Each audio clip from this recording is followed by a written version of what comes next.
Aman Benson. Le journal des stratèges. Boris Kalt.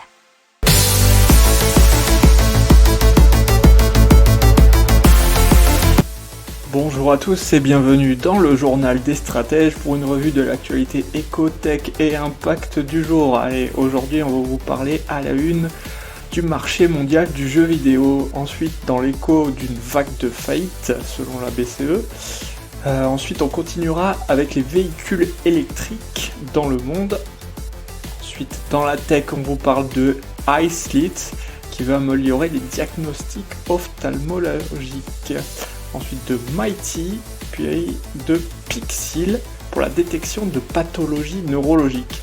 On terminera avec l'Impact et Footbridge, une plateforme pour connaître l'empreinte environnementale d'un produit. Vous écoutez le journal des stratèges numéro 100 et ça commence maintenant. Et donc on vous parle du marché mondial du jeu vidéo qui, selon une étude du cabinet de conseil Accenture, est devenu le numéro 1 des amusements, de l'entertainment, on va dire, devant le cinéma et surtout la musique, cinéma-musique cumulée. Et donc ça marchait à 300 milliards de dollars, soit 248 milliards d'euros de recettes mondiales, et qui a été bien sûr dopé ces temps-ci avec les gens qui sont restés quand même beaucoup chez eux. Alors cette étude a été réalisée auprès de 4000 joueurs dans 4 des plus gros marchés mondiaux, Chine, Japon, Royaume-Uni, États-Unis. Alors il faut savoir qu'on a 2,7 milliards de joueurs sur la planète, un marché qui a grossi de 500 millions d'utilisateurs au cours des 3 dernières années. Les nouveaux arrivants sont 60% des femmes et 30% ont moins de 25 ans. La Banque Centrale Européenne qui avertit de possibles faillites en cascade et d'une vague de faillites d'entreprises bien sûr endettées si les États n'opèrent pas un soutien accru pour leur solvabilité. C'est ce que donc a prévenu la Banque Centrale Européenne mercredi. Alors, les États par contre ne devraient pas secourir selon eux les entreprises dites zombies dont la rentabilité est compromise sur le long terme. Et selon toujours la Banque Centrale Européenne, continuer à laisser vivre ces firmes zombies déjà en difficulté avant la pandémie pourrait ralentir considérablement la reprise post-pandémie.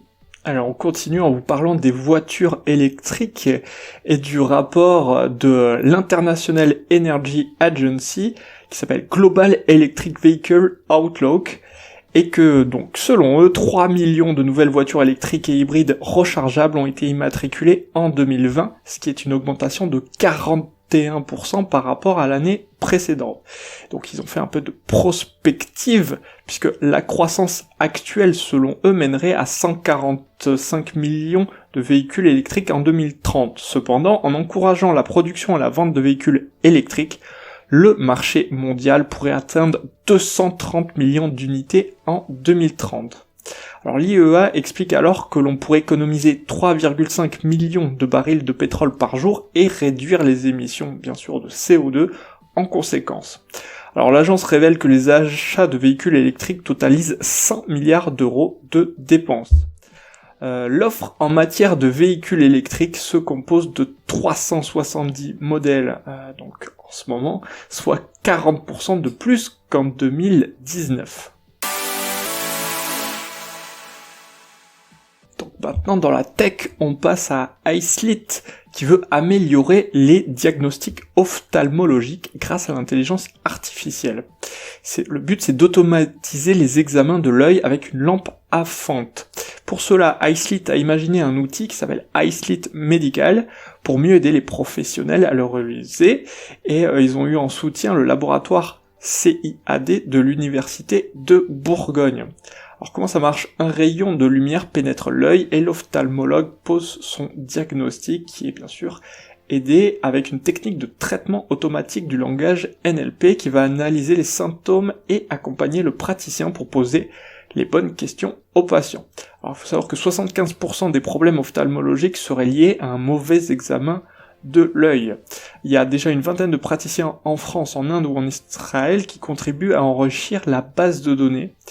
Et iSlit Medical en version bêta est déjà disponible pour les ophtalmologues désireux de tester la solution. Et quelques mots sur Mighty, qui est une fonction de navigateur web qui met Chrome dans le cloud, c'est-à-dire que vous pouvez utiliser le navigateur Chrome de façon complètement dématérialisée, ce qui va vraiment permettre d'optimiser votre PC et d'éviter de trop forts ralentissements si vous ouvrez par exemple beaucoup d'onglets. Vous n'aurez plus aussi à subir l'affichage des publicités et ne verrez plus les bannières demandant l'autorisation de déposer des cookies sur votre machine.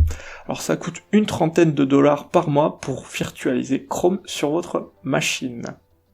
On vous parle donc de Pixil, qui est une solution de détection de pathologies neurologiques. Ça a été fondé par une équipe de chercheurs de l'INRIA, l'Institut National de Recherche en Informatique et en Automatique, mais aussi par l'INSERM, l'Institut National de la Santé et de la Recherche Médicale. Pixil Neuro est capable de détecter des pathologies neurologiques courantes grâce à l'intelligence artificielle et donc de faciliter le travail des radiologues. Alors ça fonctionne sur plusieurs pathologies, les traumatismes crâniens, les maladies neurodégénératives, la sclérose en plaques, les accidents vasculaires cérébraux. Donc ils ont réussi à lever 2,2 millions d'euros pour financer leur développement. Allez, un petit mot pour vous parler d'une plateforme pour connaître l'empreinte environnementale d'un produit qui s'appelle Foodbridge.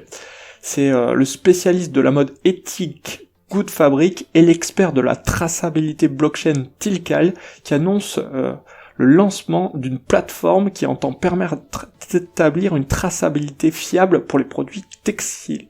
Et cela en scannant un QR code qui sera inscrit sur les étiquettes du produit. Alors, on vous en parlera prochainement quand on en saura un peu plus sur la question. N'oubliez pas de vous abonner au podcast, mais pourquoi pas aussi à notre newsletter La Lettre des Stratèges qui est gratuite, vous en trouverez dans les infos de l'émission, mais aussi sur notre site internet Aman & Benson Stratégie, rubrique média La Lettre des Stratèges. Voilà, c'est tout pour aujourd'hui. Je vous souhaite une excellente journée et un excellent week-end si vous voulez nous écouter. Bien sûr, vous aurez les best-of. Et sinon, à lundi pour de nouvelles infos. Ciao!